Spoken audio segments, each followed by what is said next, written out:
Manana Sidus, Todos Hamzu, good morning and welcome to your Guam Congress building, your 38th Guam legislature.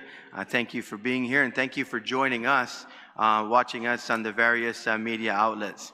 This morning's public hearing is conducted by the Committee on Finance and Government Operations and is called to order at this time 0901 on this Friday, February 6, 2026.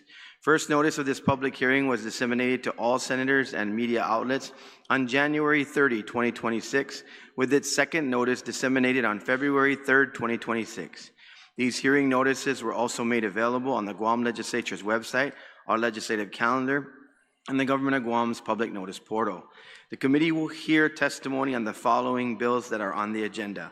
Bill number 65-38 COR, introduced by Frank F. Blas, our Speaker, Jr., and an act to amend Section 1908 of Chapter 19, Title 1, Guam Code Annotated, relative to the duties of the public auditor with regards to audits on nonprofit and non-governmental organizations that receive funding from any department or agency of the Government of Guam. The second bill will be Bill number 181-38 COR, introduced once again by our Speaker, Frank F. Blas, Jr., an act to amend subsection 5901, Chapter 5, Title 5, Guam Code Annotated, relative to expanding the membership of the Procurement Advisory Council to include representatives from the business community and appointees of the Speaker of the Legislature of Guam. And finally, we will hear Bill number 231-38 COR, introduced by Senator Joe S. Agustin, an act to add a new Article 8, Chapter 26, and to add a new subsection 24713, Chapter 24, all of Title 11, Guam Code Annotated, relative to establishing a Guam tax amnesty program for tax liabilities. At this time, I'd like to welcome my colleagues who are joining me this morning. Thank you, Mr. Speaker. To my left, also Senator San Agustin, Senator Telo Taitagui, and of course, our good Senator, Senator Gumatauto. Thank you, Senators, for joining us this morning. Before we begin, I'd like to remind everyone in attendance of the Legislature of Guam's General Rules of Conduct.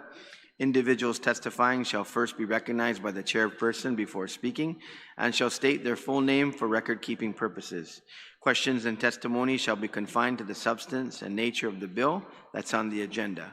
Personal inferences as to the character or motive of any senator or individual testifying is not permitted. The chairperson of the committee may order the removal from this hearing any member of the Legislature of Guam or public in attendance who fails to observe proper decorum pursuant to the 38th Guam Legislature's standing rules.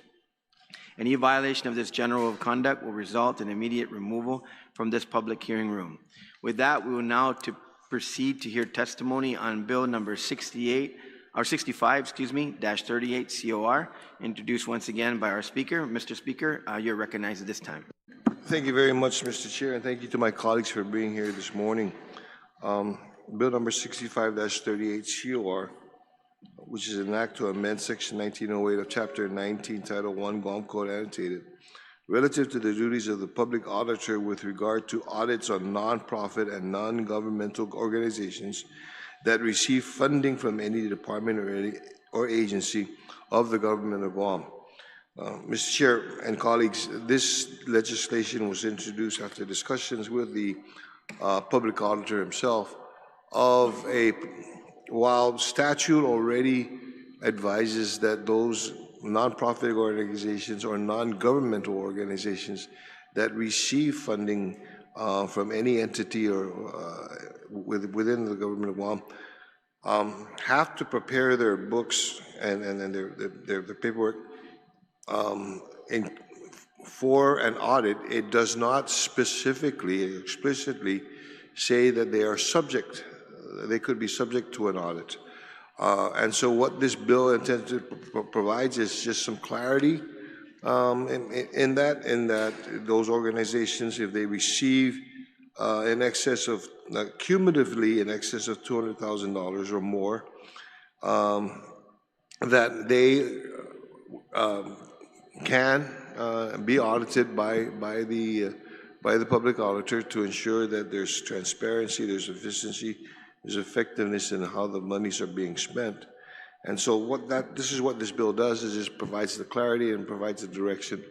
They've already been, by statute, been advised and been informed that they should have their paperwork in line for an audit, and now it just says that they can be subject to an audit. Speaker Blas. We did not receive any testimony at this time, but the committee will remain open, and we don't have anybody to testify, but I'm going to give a courtesy to our senators in attendance to make any comments that they may want to on the bill. So at this time, I'm going to recognize Senator Sean Gumatauto on Bill 65-38 COR.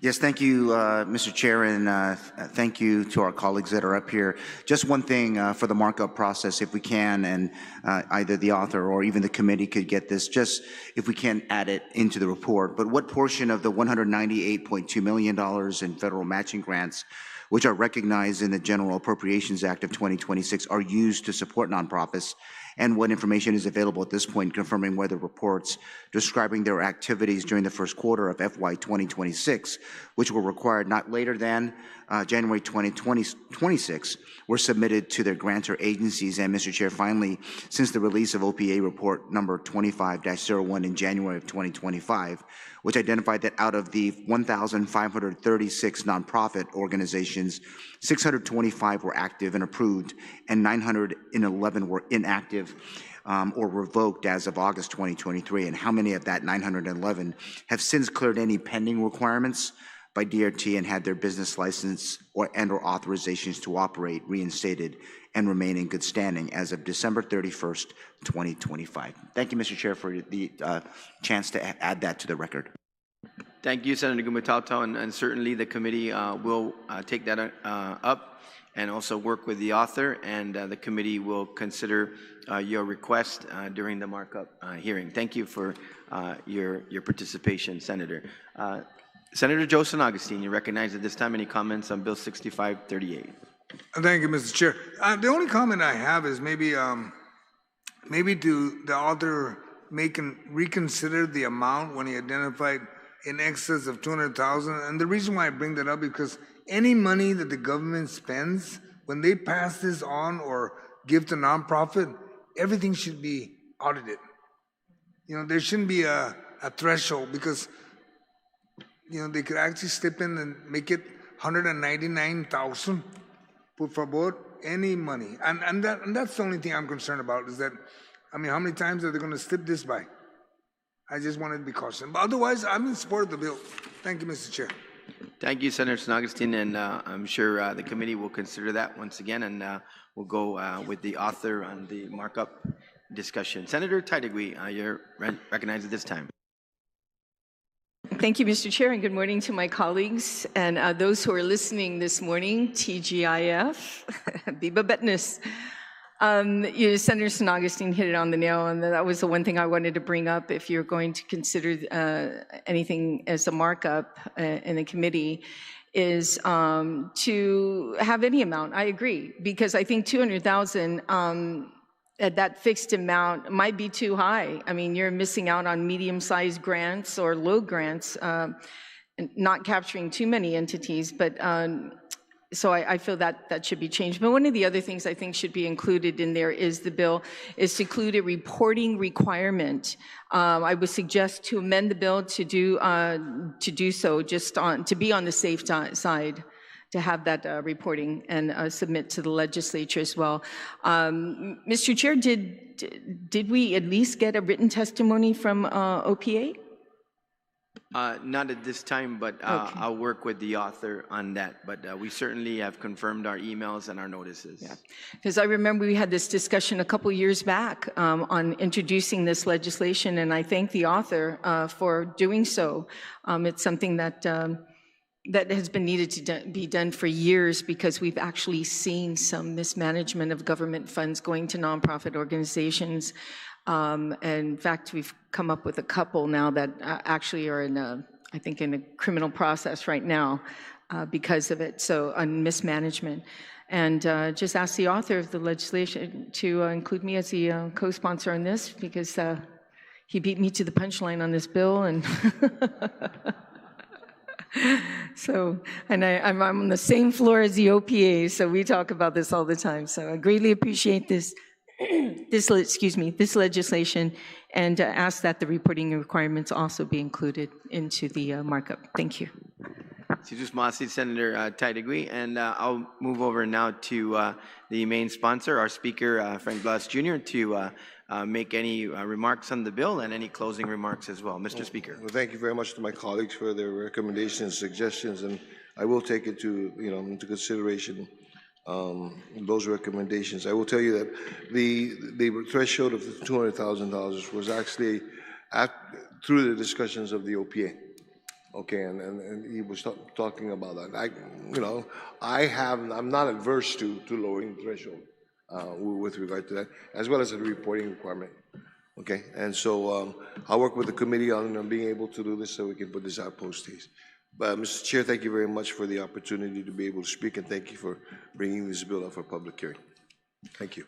Sijus Masi, Mr. Speaker. So that will conclude our hearing on 65-38 bill number, COR. And now we'll move on to the next bill on the agenda. And I'll read just the title once again. This is bill number 181-38 COR. And of course, once again, it's introduced by our speaker, Frank F. Blas Jr. And it's an act to amend 5901, Chapter 5, Title 5, Guam Code Annotated, relative to the expanding of the membership of the Procurement Advisory Council to include representatives from the business community and appointees of the Speaker of the Legislature in Guam. Mr. Speaker, you recognize. Thank you once again, Mr. Chair. Bill 181-38 COR was a product of the discussions that I had with, as I'm sure my colleagues and you all know, I had enacted or implemented a business policy review commission made up of business owners and those involved in the private sector business industry on Guam. And in the discussions that focused around the area of procurement, one of the things that they saw that can possibly help so that there's an understanding, more of an understanding of not just the procurement process, but what is happening in there, is to provide the opportunity for inclusion of members of the community through general public membership and with the business community. So again, this was a product of those discussions, and it helps to strengthen the procurement council, the advisory council. Remember, this is just an advisory council, so it now will have input and participation from those entities that the government buys its stuff from. Okay, so that we can help to strengthen and embolden that council and make some of those necessary changes, or if necessary, those things that can make our procurement process with the government more efficient. So that's what this bill is for, and I look forward to any of the suggestions or input from the community about this bill. Thank you very much, sir. Sijus Masi, Mr. Speaker. So at this time, once again, we have no written testimony, no oral testimony, but we will continue as the committee to reach out to those that are may want to participate over the open period. But for now, we'll defer to our colleagues for any comments or suggestions, and I'll start with Senator Sean Gumatauto and Bill 231-38. Yes, thank you, Mr. Chair, and thank you to our colleagues here this morning. Just a few questions, and maybe for the bill's author or in the markup, but I'm not offering up any amendment, but should the bill as drafted contemplate an amendment providing an opportunity for the Guam Chamber of Commerce to recommend through a duly adopted resolution individuals for the governor's consideration of members of the business community appointees. And Mr. Chair, also recognizing that the Speaker's appointment of 2 members from the general public to serve on the Guam Procurement Advisory Council might be too broad, what work experiences and education and training background should the Speaker consider for appointments? And is there any value in reconsidering the previous makeup of the council, which included, among others, a member of the Guam Bar Association, a Guam resident experienced in procurement from the retail or service industry, the chairman of the Board of Accountancy and the Dean of the School of Business and Public Administration of the University of Guam. Just those two things, Mr. Chair. Thank you again for the time. Si Diyos Masi, Senator Gumatauto, I'll give the speaker an option whether he wants to address that now or he wants to work on that during the markup. So that'll be worked on during the markup, Senator Gumatauto, and will you certainly be invited to participate in that. Senator San Agustin, you're recognized at this time. Thank you, Mr. Chair. My only real concern is the current council. Have they produced, I don't know if the author would know, but have they produced anything tangible that would change how the procurement issues exist today, are issues the government of Guam faces and the business community faces? And if not, then I'm just curious about giving the Maga or any governor 2 members from the business community, where maybe that should be shared between the speaker and the governor. All 4 appointees. Maybe she'll get to pick 1 from the business community, or whoever the governor may be, 1 from the business and the 1 general public, and the speaker will be allowed to pick 1 from each. And the only reason for that is because it brings some balance, because normally you don't find the speaker being on the same party or very associate to the current governor or whoever the governor may be. But I just look at that and I'm just concerned that because of all the procurement issues we keep running into, we got an advisory council, but nothing's being resolved. So it makes you wonder, you got the attorney general there, you got the public auditor, and nothing's changing. So I'm just very concerned. And with that, Mr. Chair, otherwise in general, I support the bill as written, but with maybe changes, if anything. Thank you, Mr. Chair. Si Diyos Masi, Senator San Agustin, and I'm sure that either in his closing or on the markup, speaker will take your comments into consideration, and thank you for participating. At this time, Senator Taidagui, you're recognized. Si Diyos Masi, Mr. Chair. I greatly appreciate the author creating, trying to find, ways to better our procurement process. As you know, it's something that hinders the government quite a bit, and delays are happening and progress not moving forward. However, there is an opportunity within the Procurement Advisory Council to allow the business sector to provide input to the council.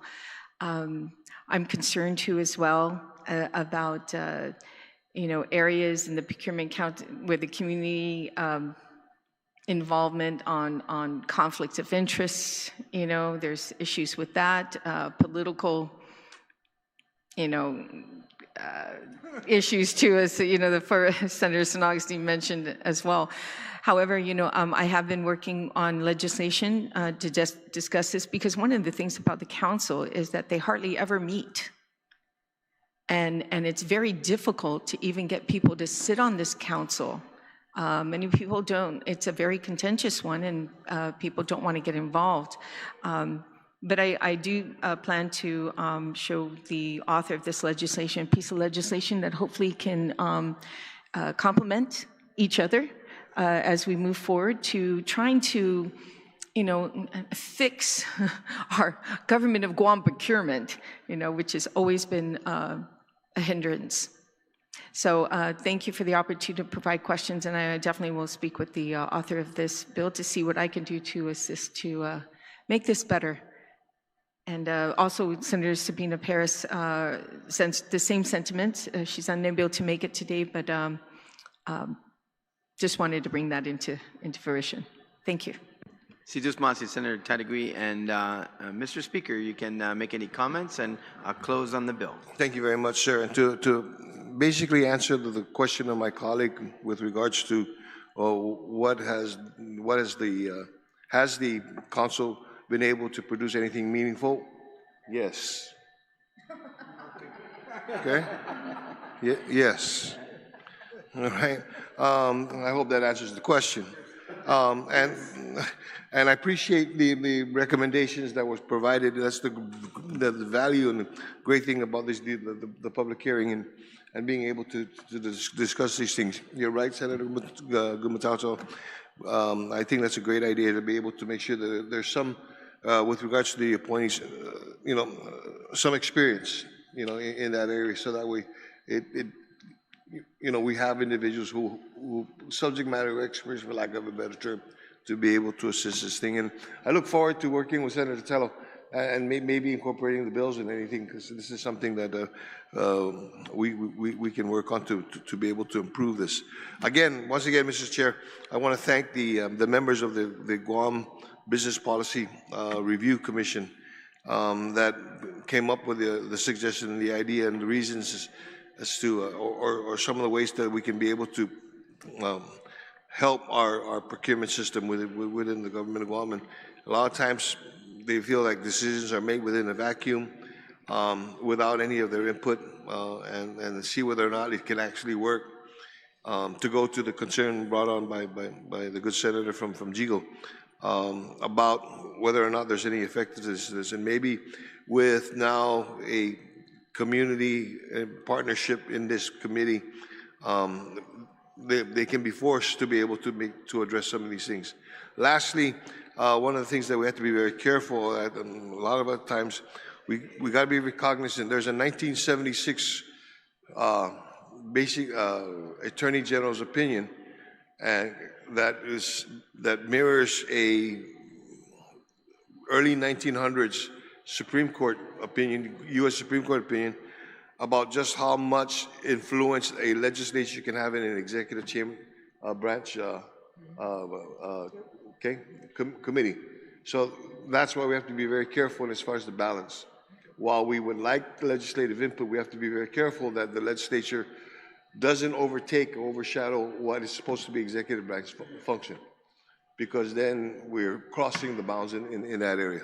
So I had to take into consideration, that's why the membership was made up the way it was. Okay? But with that, I want to thank Mr. Chair, you and the committee for being able to have this public hearing. I look forward to any input from the public to make this a better bill, and to work again with my colleague. And I'm not adverse to being able to combine the two ideas and make one bill. So thank you very much, Mr. Chair. Mr. Speaker, and just a couple of comments for myself. That's what I thought, that this looks like a product that came out of a recent conference that was held on enhancing the ability to move procurement along. And for me, at least, and I'd like to be a co-sponsor of both bills, Mr. Speaker, and this one, I really see that they have to operate within the confines of the law. So anything that they would be doing as the council, and any recommendations that they would be making, if it was outside of what was already in law, then that would be something that would be forwarded to the legislature for introduction. So I feel comfortable in that area, but I look forward also to conducting the markup and working with all the senators, particularly those ones in attendance today, to assist in moving these bills forward, particularly this one. So that will conclude the hearing on Bill 181-38. And so we now move to the final bill on the agenda. And once again, to remind our listening audience, this is a bill from Senator Joe San Agustin, and this is Bill number 231-38 COR, an act to add a new Article 8, Chapter 26, and to add a new subsection 24713, Chapter 24, all of Title 11, Guam Code Annotated, relative to establishing a Guam tax amnesty program for tax liabilities. And so at this time, I will recognize Senator Joe San Agustin to introduce your bill. Good morning, Mr. Chairman, colleagues, and to the people of Guam. I am thankful for the opportunity to speak on Bill 231, and thank you for hearing this bill today. As you may be aware, the government of Guam continues to face persistent physical challenges driven by an undiversified economy and extended disruption to the tourism sector. While federal military construction activity has temporarily bolstered revenues, that activity is leveling off, and private sector conditions, particularly for small and mid-sized business, remain fragile. At a time when household and business alike are contending with Guam's high cost of living, delinquent tax liability often compound financial stress and prevent residents and business from regaining economic stability. Tax amnesty programs have long proven to be effective tools for improving compliance, accelerating the collection of outstanding liabilities, and generating near-term revenue without increasing tax rates. The 2018 Guam Tax Amnesty Program demonstrated this clearly. Nearly 900 delinquent taxpayers participate, resulting in $30.1 million in actual collections out of $35.2 million pledged by the program close. The Department of Revenue and Taxation itself reported that the program exceeded expectations and delivered meaningful fiscal benefits to the government of Guam while enabling taxpayers to resolve long-standing obligations.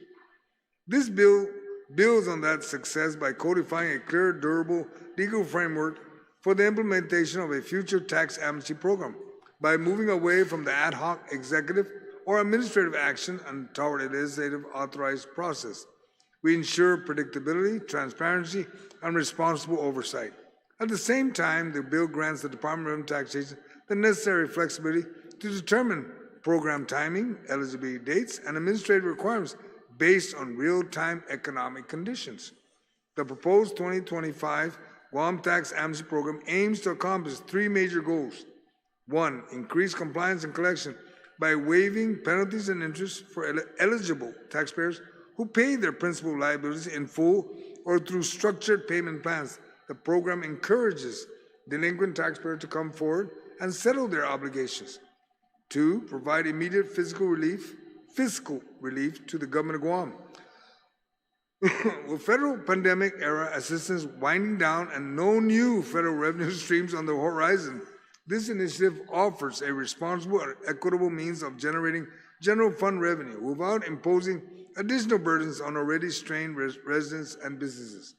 Three, support economic stabilization and recovery.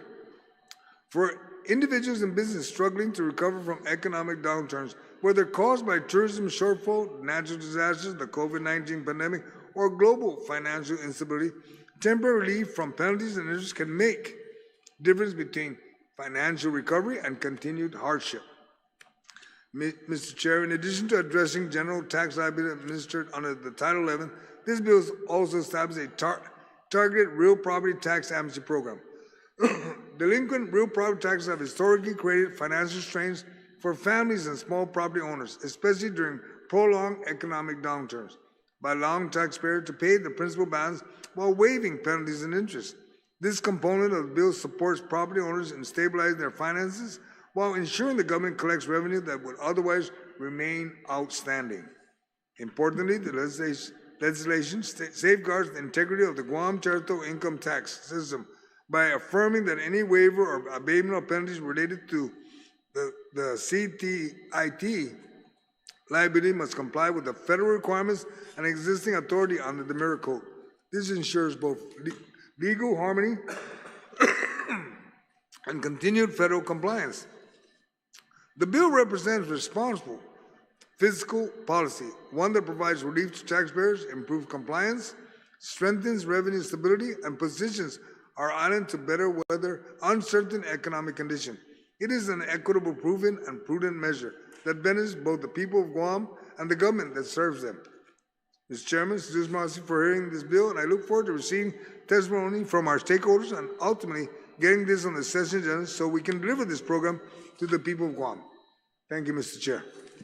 Jesus Masi, Senator San Agustin. And at this time, we have from the Department of Revenue and Taxation, Ms. Michelle Santos and Ms. Carolyn Rivera. Would you please come forward to, I know that, and we're very happy to receive written testimony from Reverend Tax, and more than likely it will be read into the record because it's from the director. And thank you for being here so that members of the legislature can ask some questions. So I'm going to go ahead and recognize first Ms. Michelle Santos. Please identify yourself for the record and speak to the bill. Jesus Masi. Okay. Good morning, Senators. My name is Michelle Santos. I am the Acting Deputy Director and the Banking and Insurance Commissioner. To my right is Carolyn Rivera. She's our Tax Enforcement Administrator. So I'll read my testimony. Morning, Senators. This testimony is offered to present relevant historical context tax policy considerations and administrative realities associated with tax amnesty programs in summary. The Guam Department of Revenue and Taxation provides this information to assist the legislature in evaluating the viability, necessity, and potential implications of the proposed legislation. Tax amnesty programs have historically been used by tax administrations, including the Internal Revenue Service, as policy tool to encourage delinquent taxpayers to voluntarily disclose and resolve previous unreported income or unpaid tax liabilities. They also accelerate the collection of delinquent taxes, thus creating realized short-term cash influx. While such program typically offers limited relief from civil penalties and interest, in some cases, it provides protection from criminal prosecution, provided the taxpayer is not already under active audit or criminal investigation. Tax amnesty programs differ materially from routine enforcement or case-by-case compliance initiatives. The programs are broad-based, time-limited, and aimed at resolving large volumes of delinquent accounts within a defined short period and non-routine basis. Although it possesses a temporary or limited time frame condition, the impact and outcomes are varied in terms of administrative costs and burdens versus the number of responsive or eligible delinquent taxpayers. This is important to note at this juncture, especially with DRT's limited staffing and added processes to manage the additional amnesty cases, inventories timely, properly, and appropriately. I will turn it over now to Carolyn to read the rest of the testimony. Good morning, Senators. I am Carolyn Rivera. I'm the Tax Enforcement Administrator, Department of Revenue and Taxation. So for ease of reference or organization, I have categorized each of the sections. The first section, technical and administrative considerations.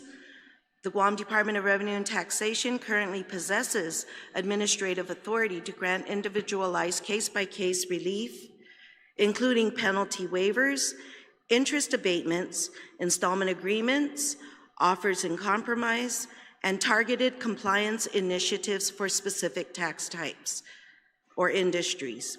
This also includes tax incentive or taxpayer assistance-driven programs such as the GITA qualifying certificates and its rebates, COVID assistance programs such as Atsuda y Mangafa, economic impact payment, the ACTC and refund recovery credit, whether routine or non-routine. These authorities are exercised within the framework of enforcement discretion and generally require taxpayers to demonstrate reasonable cause, meet burden of proof requirements, and satisfy payment conditions before relief is granted. What is not expressly defined in statute, absent legislative action, is a mass, time-limited, island-wide tax amnesty program that provides uniform relief from penalties and interest without the individualized conditions typically required in routine compliance determinations. Historically, Guam has implemented tax amnesty programs through its administrative action under these existing authorities and tax guidelines. To that extent, Bill 231-38 may partially overlap with DRT's existing administrative powers. However, codification would provide opportunity to formalize legislative intent while leaving required aspects for processes, operating policies, parameters, etc., with DRT, as provided for in its statutory responsibilities, functions, discretions, and related legal guidance. It is important to distinguish between the day-to-day or case-by-case relief, which is enforcement-driven and conditioned upon taxpayer proof, compliance history, and payment requirements, and the mass tax amnesty programs, which are designed to resolve large volumes of delinquent accounts efficiently and generate near-term revenue at scale in temporary or short time frame. These two mechanisms serve different purposes and should not be mixed. To this end, it is important to mitigate any appearance of unfair practices in tax administration between targeted groups. In this regard, namely the compliant versus delinquent taxpayer entities. The former are typically described as those who voluntarily self-report and strive to timely meet all of their required tax obligations, including full payment of the tax principal, interest, and the penalties, while the latter is offered to pay the tax principal only, thus appearing to benefit as a delinquent taxpayer. Nonetheless, any or all proposed legislation and intent involving tax policies should consider the fairness factor and mitigate or remove components that may risk biasness or the appearance thereof within tax administration. The second category is Guam Territorial Income Tax Code and Statutory Clarity. The bill's applicability to taxes administered under Chapters 24 and 26 of Title 11 Guam Code Annotated raised technical considerations with respect to the Guam Territorial Income Tax Code, GTITC. While Guam may waive or abate local civil penalties and interests associated with the Income Tax Code administration, it does not have authority to alter substantive federal tax liabilities governed by the Mirror Code, including income tax type entities, or this actually includes the income tax type entities listed in the following note. Generally individual income tax, corporate income tax, withholding income tax, and others. Although Bill 23138 includes language reaffirming that it does not amend or conflict with the GTITC, additional technical clarification or edits would reduce the risk of misinterpretation, litigation, or federal safeguard concerns. Explicitly distinguishing penalty and interest relief from tax principal, whether under the Guam Code Annotated or whether under the Income Tax Code, would only strengthen the bill and provide clear legal and administrative guidance. The next category speaks on historical notes, compliance, and policy consideration. Concerns that tax amnesty programs may encourage future non-compliance are valid and supported by federal experience, particularly when programs are frequent or predictable. However, Guam's last tax amnesty program occurred in 2018, nearly 8 years ago. As benchmarks to this, prior amnesty programs were implemented in 2007, an 11-year gap to 2018, and 1999, 8-year gap to the next tap in 2007. Generally, because the program restricts eligible delinquent return periods, this time gap materially reduces the risk of creating or influencing an expectation of recurring amnesty programs. To this end, DRT, in tandem with the IRS guidelines,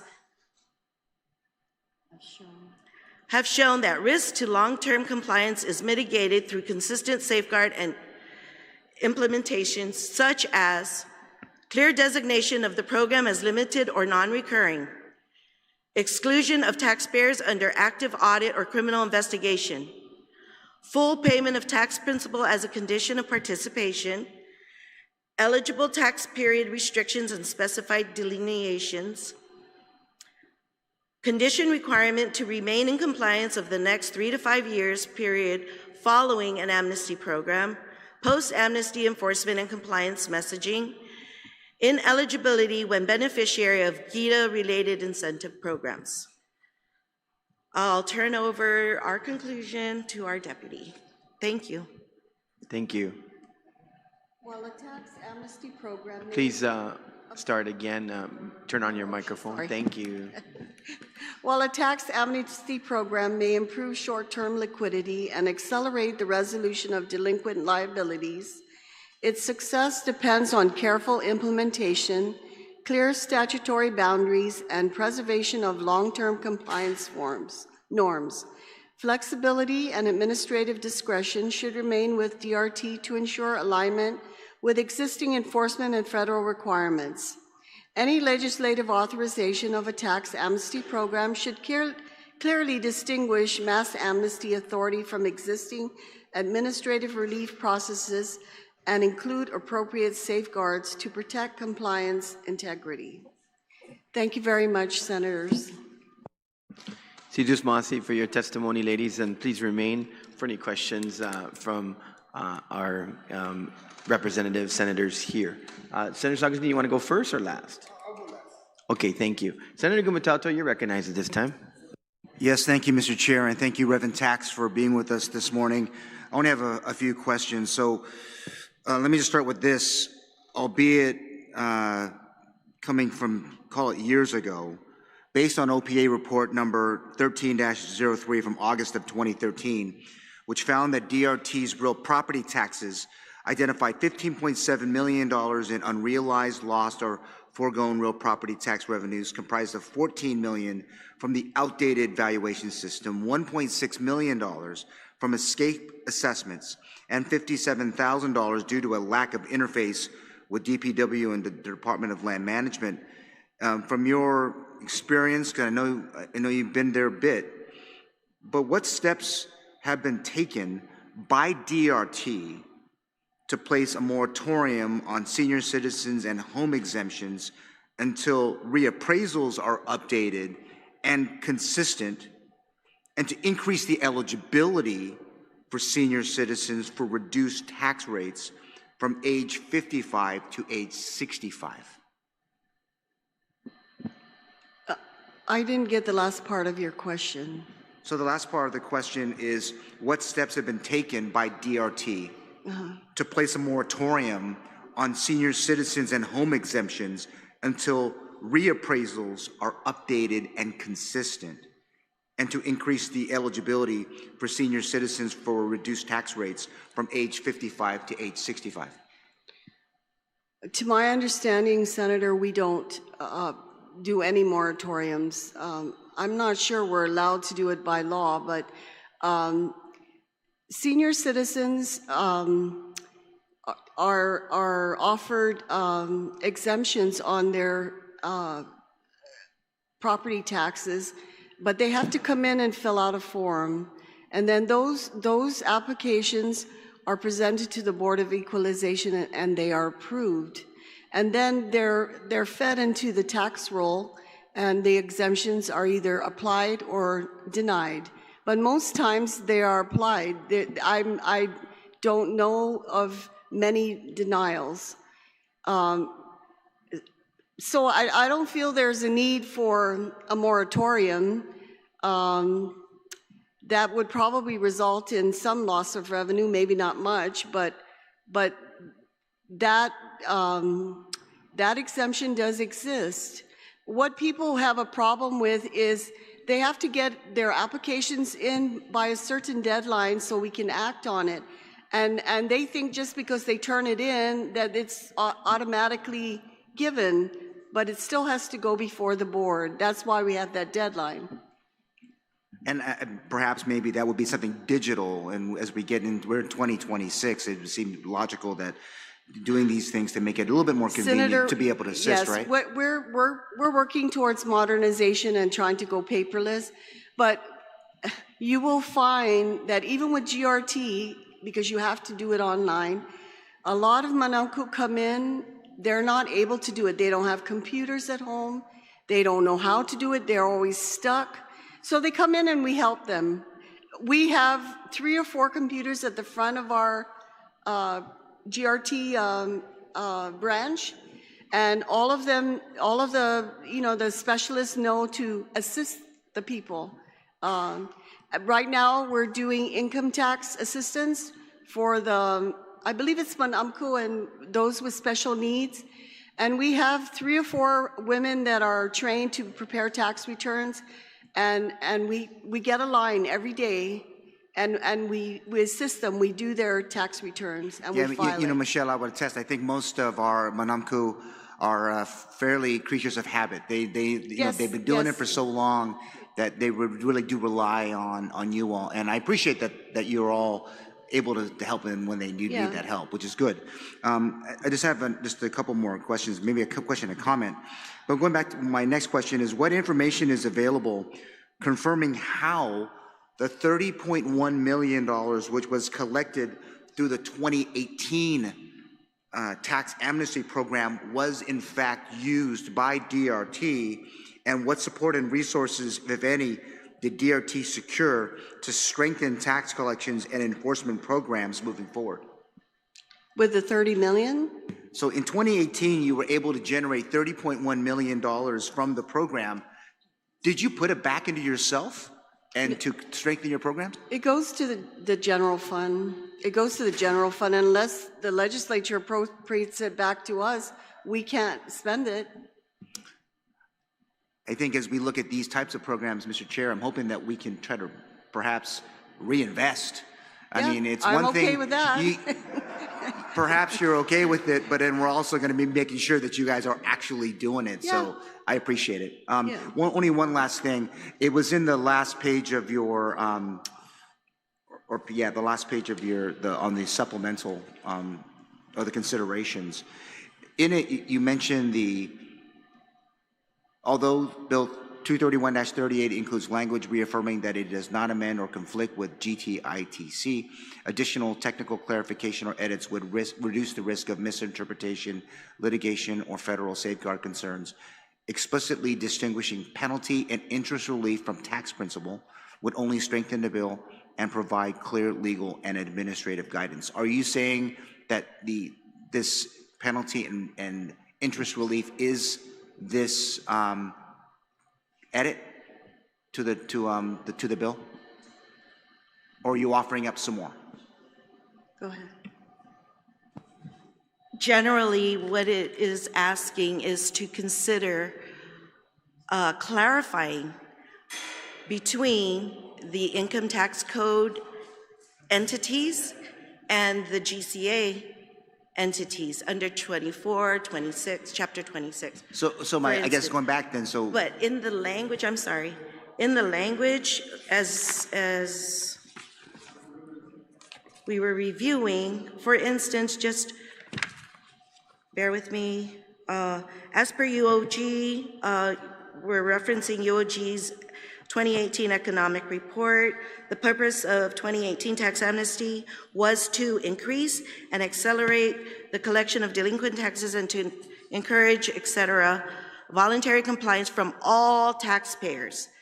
So generally, it's not all taxpayers. It's a tax amnesty program is related to delinquent taxpayer entities. Right. So I guess going back, my question was, in your testimony, I just wanted to find out if this idea of the explicitly distinguishing penalty and interest relief from tax principle is your recommendation. If you do have others, I'm hoping that you will offer it up to the committee. I appreciate the broad brush, but I'm hoping you can specifically, for the bill, you can offer up specific changes to the policy that was created by the author, so that in the markup we can just add it, and as you testified, to strengthen the bill. Right. That's all. That's all I'm asking. Yeah. And Mr. Chair, I'm hoping that we can get that from.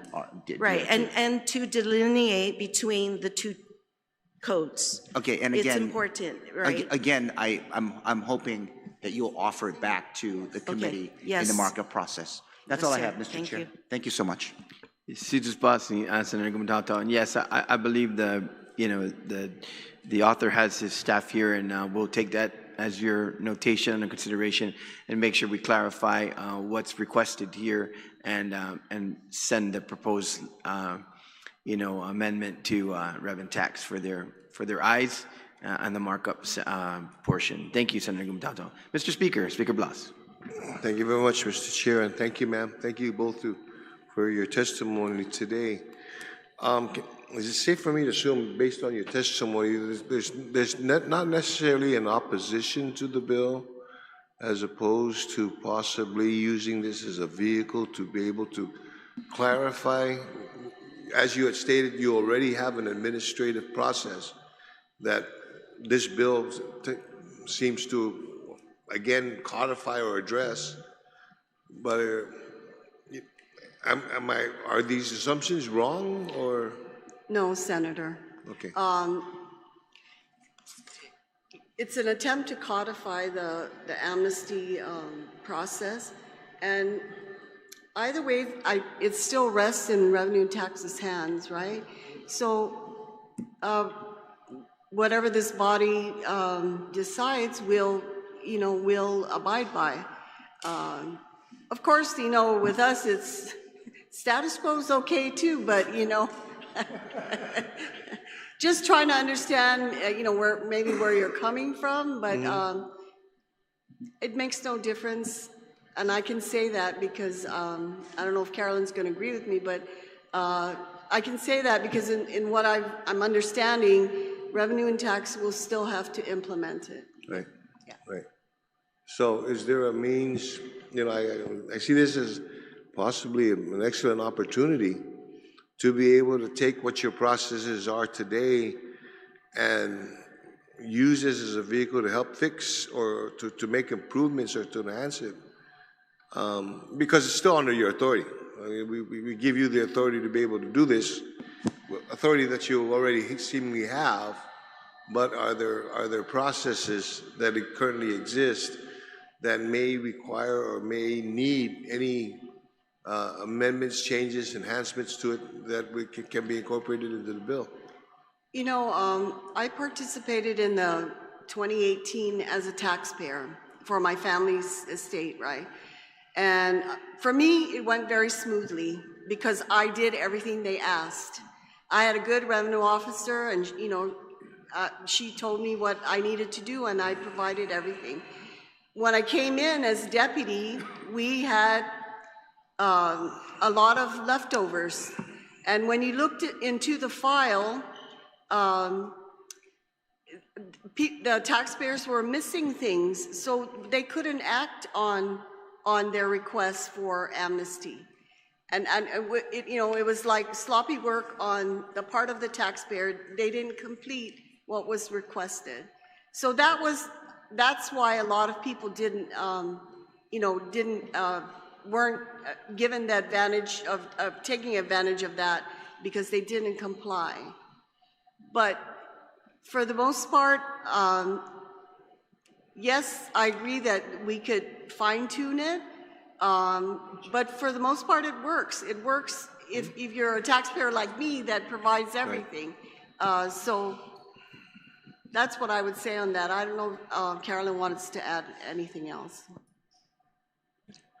So, Ms. Santos, when you did this, and you're saying that when you came on board, you found other applications that weren't necessarily items were missing.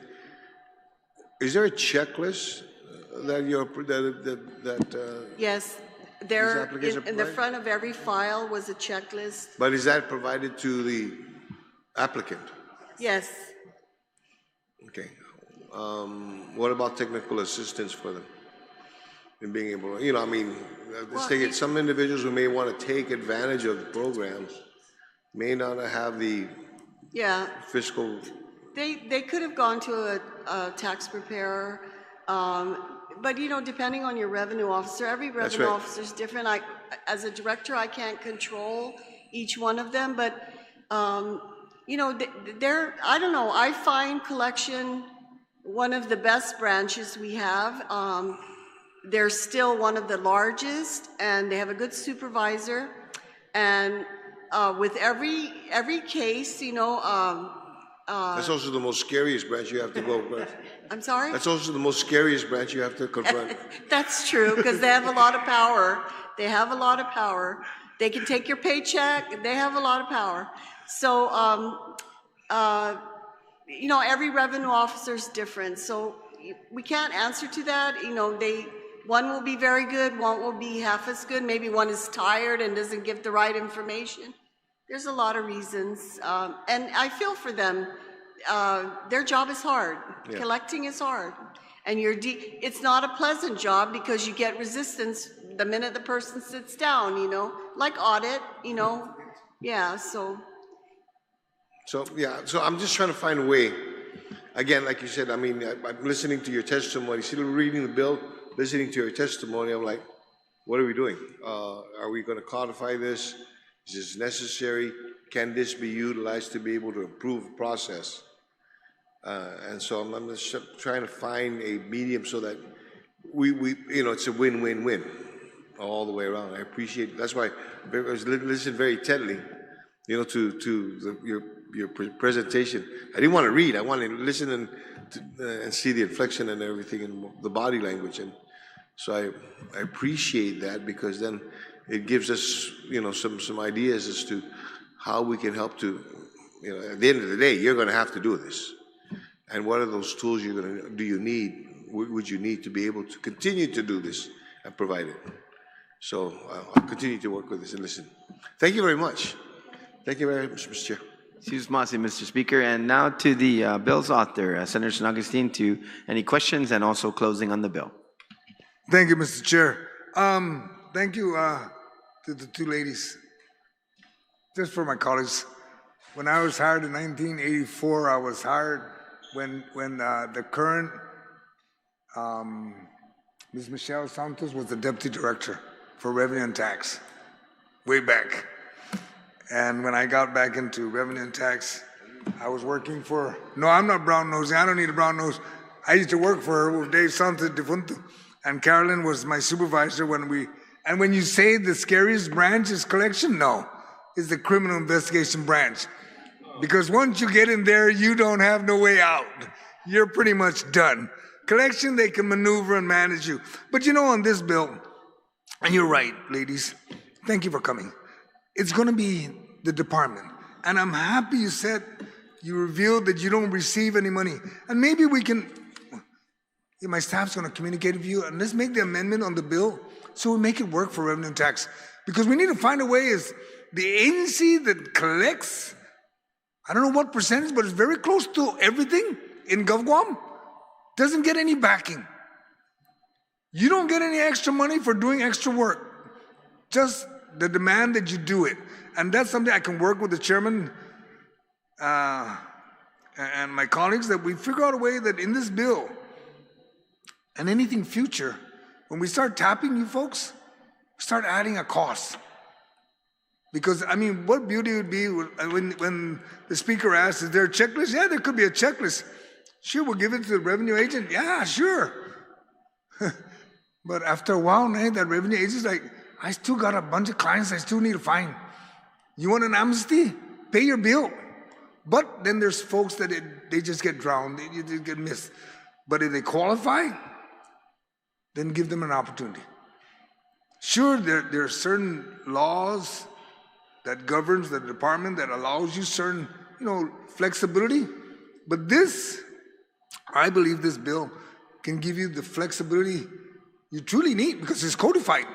It becomes law now. No, you don't need to wait for the governor or whoever's going to be governor or any senator to say, we're going to give a break. No, you're not. We already have the authority to do it. When this bill passes, you can do what you need to do, and you can catch the folks that every 8 years, like Karen said, they're the ones that come up, hey, I need a waiver. You did that 8 years ago. You can't keep repeating it. Then the system starts to catch these folks, these taxpayers that they're just waiting for that time to get an amnesty. No, if you got the tax amnesty 8 years ago, you can't apply because you already told what you needed to do. It's for folks that have never done it and people that need the assistance. That's what I introduced this bill for, is to help the folks out there, the businesses, the individual folks, and we'll work with your office to come up with the appropriate amendment based on your testimony and anything in addition. But I also want to figure out a way how we can add some benefit to the department. Not saying you're going to get 10% of what you collect, because then it will cost you to do the tax amnesty so you can collect more money, but at least something that can offset the burden on the Department of Revenue and Tax. So I know that when you submit your budget, you never identify all the things you do. Because if you did, some agencies need to close because you're doing most of their jobs anyway. But I don't want to say that too loud, okay? But that being said, Mr. Chairman, thank you very much, and I hope that during the committee work, we can do the amendment and then submit it and hopefully get it to the floor. Because I'm not hearing an opposition to the bill. It's just like, work with us, and I agree with you. That's what we should be doing, working with, especially with the money folks. Thank you, Mr. Chair. Jesus Masi, Senator San Agustin, and I certainly support the bill as well. And thank you for being here, Ms. Santos and also Ms. Rivera. You know, I think that this is good work to codify this, and I also agree that there should be an administrative fee, and we'll work with you on that. And it's something that's reasonable. But you're right. I mean, you're already stretched, and when you launch a program like this, I'm sure. You're going to have to employ some sort of overtime, some sort of diversion of work duties and responsibilities. That's a very fair discussion. So maybe help us with that too. Kind of go back and if you can, get some data on the last implementation. If there's anything that can show manpower requirements and additional work requirements, In a prior life, one of the programs at Guam Housing has the same situation where when they administer certain programs, because it's a lot of legwork for the staff, but they're happy to do it because it returns absolutely, and it really does offset the additional work. We're tasked with a lot of programs when I was there in terms of implementation, a lot of great ideas, but then that heaps work on the entity, right? And so I think that's very fair. So please help us with that too for the markup. Make a presentation to the committee on what you would look at. Like I said, I think the author's correct. Maybe 10%, something that's maybe a little bit high, but maybe something in another range. But I think it's absolutely appropriate to do that. So thank you for your participation. We look forward to the markup on this bill for codification and opportunities for the government to implement programs such as this. So at this time, we will conclude today's public hearing on bill numbers 65, 181, and 231-38 COR. The committee will continue to accept written testimony on bills within 7 calendar days of today, which may be addressed to Senator Christopher M. Duenas as chairman of the committee and mailed to 163 West Chalansantopapa, Hagatnya, Guam 96910. You may also email your testimonies to senator.duenas@guamlegislature.gov. This public hearing is now adjourned, and the time now is 10:03. So just want to see everyone for coming, and to the people of Guam, have a great weekend. God bless you.